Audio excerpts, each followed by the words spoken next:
રાજકોટ શહેરમાં ડીઆઈ પાઇપલાઇનની કામગીરી દરમિયાન પાણીની લાઇન તૂટી જવાની ઘટનાથી દૂષિત પાણીની ફરિયાદો ફરી વખત ઉઠવા પામી છે.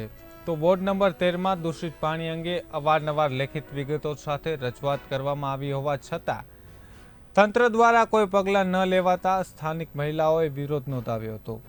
વોર્ડ નંબર 13માં આંબેડકર નગર સહિતના વિસ્તારોમાં છેલ્લા ઘણા સમયથી દૂષિત પાણી વિતરણ થતા આ વિસ્તારની મહિલાઓ દૂષિત પાણીની બોટલો ભરી પૂર્વ કોર્પોરેટર જાગૃતિબેન ડાંગરની અધ્યક્ષતામાં વોર્ડ ઓફિસર ખાતે પહોંચી હતી. તો વોર્ડ નંબર 13ની મહિલાઓએ વોર્ડ ઓફિસ પહોંચી દૂષિત પાણી મુદ્દે ઉગ્ર રજૂઆત કરી હતી. તેમજ દૂષિત પાણી મુદ્દે પગલાં લેવામાં નહીં આવે તો મ્યુનિસિપલ કમિશનરની ચેમ્બરમાં પાણી રેડવાની ચીમકી આપી હતી.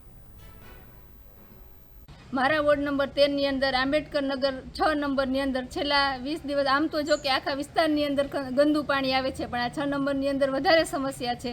એટલે લોકો બહુ હેરાન થાય. વોર્ડ ઓફિસે ડેલિગેશન લઈને ગયા હતા, બેનો રજૂઆત કરવા આવ્યા હતા ગંદુ પાણીની બોટલો ભરી, પણ વોર્ડ ઓફિસે કોઈ પણ હાજર હતું નહીં. ઓફિસર પણ નહોતા, વોર્ડ ઓફિસર પણ નહોતા, કોઈ હતું નહીં. પછી મેં ફોન ઉપર સાહેબારે વાત કરેલી તો સાહેબે મેં 2 દિવસનો ટાઈમ સાહેબને આપ્યો છે. જો 2 દિવસમાં આ વિસ્તારની અંદર કામ કરવામાં નહીં આવે તો અમે કમિશનર ઓફિસે ડેલિગેશન લઈને જઈશું.